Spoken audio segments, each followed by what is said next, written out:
మిత్రమా, ఓ మిత్రమా, నీకెప్పుడైనా తీర్పు గురించిన భయం వేసిందా?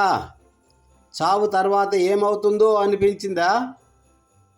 యేసు ఒక మాట చెప్పాడు, అది నీ జీవితాన్ని మార్చగలదు. అదే ఇప్పుడు విను. యోహాను సువార్త 5:24. నా మాట విని నన్ను పంపిన వాని యందు విశ్వాసముంచువాడు నిత్య జీవము కలవాడు. వాడు తీర్పులోనికి రాక మరణములో నుండి జీవములోనికి దాటి ఉన్నాడు. హల్లెలూయా చెప్పండి, హల్లెలూయా. మిత్రమా విను, నా మాట విని విశ్వసించువాడు నిత్య జీవము గలవాడు.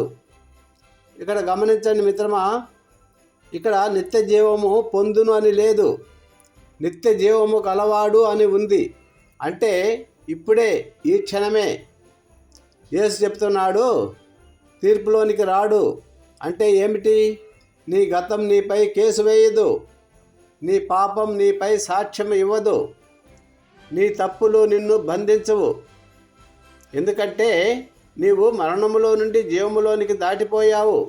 హల్లెలూయా చెప్పు, హల్లెలూయా.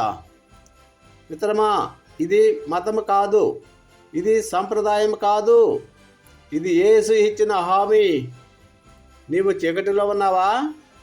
పాపభారం నిన్ను నొక్కుతున్నదా? యేసు చెప్తున్నాడు, విశ్వసించు, బ్రతుకు. మరణం ముగింపు కాదు, తీర్పు నీ గమ్యం కాదు, నిత్య జీవం నీ హక్కు. కానీ ఒక షరతు ఉంది, వినాలి, విశ్వసించాలి. విను, విశ్వసించు. ఈ వీడియో చూస్తున్న నీవు ఒంటరివావి కాదు, నీవు ఒంటరివాడివి కాదు, నీవు శాపగ్రస్తుడివి అసలు కాదు. నీవు ఇంకా ముగిసిపోలేదు, నీ జీవితం ఇంకా ముందు ఉంది.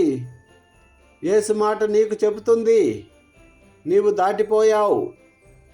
ఇప్పుడు నీ హృదయంలో చెప్పు, యేసయ్యా నేను విశ్వసిస్తున్నాను.